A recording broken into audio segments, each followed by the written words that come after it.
झील निखोजर 2 दिन पर ब्राह्मणी नदी शव उद्धार पर हत्या अभियोग कले परिवार लोके।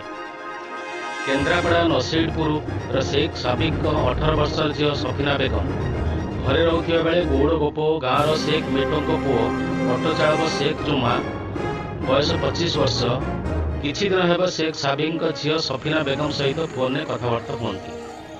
एक घरे जानिबा परे झील को ससुर घरे अर्थात मामू घर 14 कुलाटे नहीं रखी भाभी झील को दूर को देले शेख जुम्मा आउ कथा हेब नाही हेले मंद उद्देश्य रखि ऑटो चालक जुम्मा सफिना बेगम सहित कथबार्ता जारी रखिथे। एपरिकी व्हाट्सएप रे चैटिंग करवा वीडियो कॉल ले कथा हेबा जारी रखिथिला।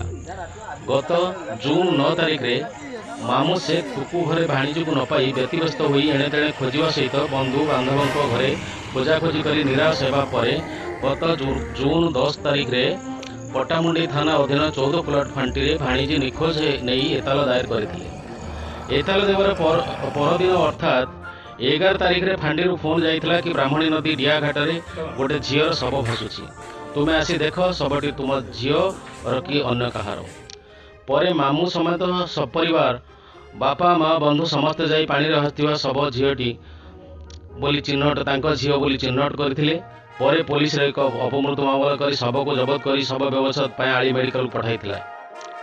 शव व्यवच्छेद पर झीर शव को परिवार लोक हस्तांतर करिथिला पुलिस। परे मामू और परिवार लोके सफिना बेगम मोबाइल को चेक करथिले। मोबाइल ऑटो चालक शेख जुमा निखोजर पूर्व दिन अर्थात जून 8 तारिख रे राति रे बहु बार फोन ने कथा होइथिबा देखा करबा पई व्हाट्सएप रे अनेक मेसेज करथिबा परिवार लोक जानि पारले। एपरिक व्हाट्सएप माध्यम रे वीडियो कॉल ले कथा होई मध्य मोबाइल थिबा मेसेज रो मामो बाप माँ जानि पारथिले। परे नि ऑटो चालक शेख जुमा झील को डाकी नहीं मारी देई थाई पारे बोली संदेह करथिले। ऑटो चालक शेख जुमा नाम अभियोग करने पट्टामुंडी थाना जाइथिले। हेले शेख जुमार घर केन्द्रापड़ा, तुमे केन्द्रापड़ा जाई अभियोग करने कहिथिले।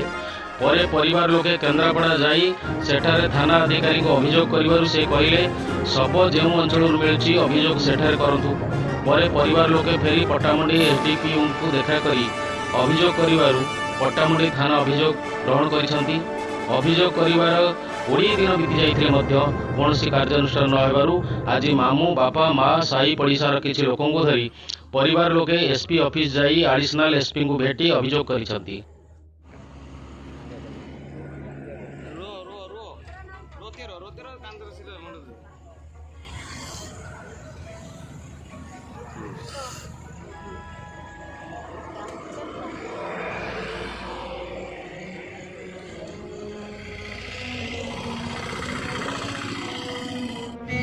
पोस्टमार्टम रिपोर्ट भी रेडी अच्छी ना थाना कई जाऊँ ना फांडी कई जाऊँ डेली काली आस काली हो परदिन होमको एमती कही कही आसिक माने 20 ରୁ 25 दिन हो गला।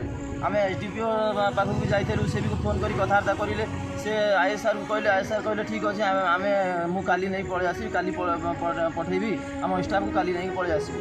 आमर कहबार अच्छी आम एत दिन है आमको डेली काली काली काली गली कर आम किसी पिला डाउट करूना कि आम क्लीयर कहूँ मुझे क्लीयर कहूँ से पिला से मारी से नहीं जाइए। आज एसपी ऑफिस आसिक देखा कले एसपी ऑफिस आम आसीलु एडिशनल एसपी थे आउ सांगे सांगे कहलु सर आमर एमती एमती घटना होती आम 20-25 दिन हो गला सबुदिन डेली डेली आम दौड़ुचु आमर कहीं किसी शुणु ना आप किसी करूँ आम किसी बुझंतु टी सार कहले ठीक अच्छे आम मत गोटे टाइम दियो मो 2 दिन टाइम दियो 2 दिन भितर मुझे तुमको किसी जनइबी।